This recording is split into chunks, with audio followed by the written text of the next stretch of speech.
Green Lantern New Guardians number 11, written by Tony Bedard, art by Tyler Kirkham. Last issue left off with the entire Blue Lantern planet being attacked by the Reach thing, and this issue's pretty much just picks up where like 2 issues ago left off, except now Saint Walker is really, really pissed at Larfleeze.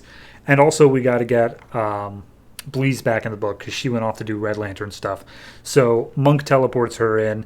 Bleeze is pissed off that she was snatched, and then Kyle immediately is like, all right, calm down. Everyone good? We know what we're doing. We're going to attack Larfleeze.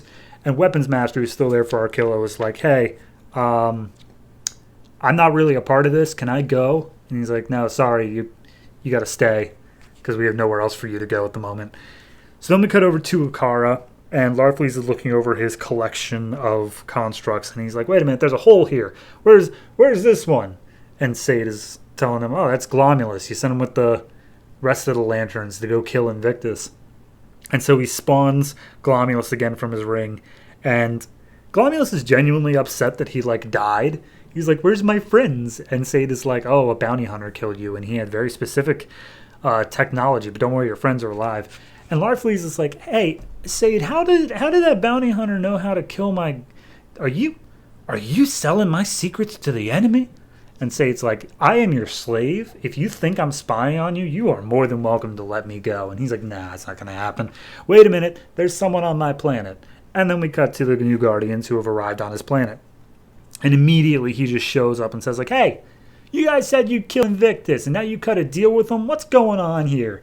And Kyle's like, how could you possibly have known about that? To which Larfleeze reveals that he knows everything that his constructs knows.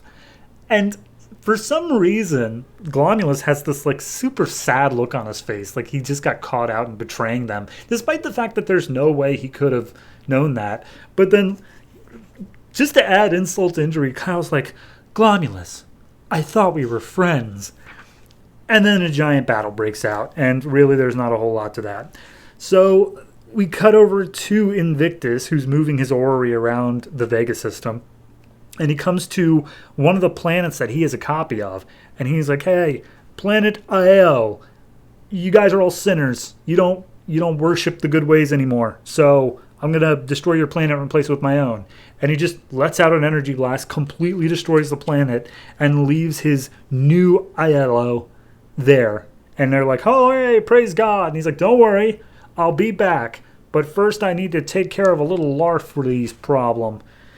So, cutting back to the fight, the Blue Lantern, Saint Walker, he's like, hey, Larfleeze, why did you send the Reach after my planet? They were no threat to you. And Larfleeze is like, I didn't do that. I don't know what you're talking about. And then we see a 2-page spread, for whatever reason, of Monk, who I guess the Indigo tribe are able to sample the different powers of other lanterns. And he's attacking all these constructs with all these different core types, and they're not doing anything. So then Kyle steps up and he's like, hey, why not channel the Orange Lantern core? That might do something. And then he does, and it does something. And then Larfleeze gets all pissed off that someone else is using his color. So then Larfleeze is about to attack Kyle. Glomulus steps in the way. He's like, no, he's my friend. To which Larfleeze then just blasts Glomulus out of existence, which then pisses off everyone enough because I guess they all actually really liked Glomulus. And so they're like, for Glomulus, guys. And they all use their constructs to bind up Larfleeze. And Larfleeze is crying out for Sade, like, Sade, my slave, save me. To which Sade is like, I was never your slave, you idiot. And starts blasting him with energy and revealing how she was actually the mastermind behind the whole thing. She's the one who killed those lanterns in order to steal their rings and blah, blah, blah. And Kyle's like, you're the one who did it? And she's like, yeah, I mean, I feel like you have to understand under the circumstances.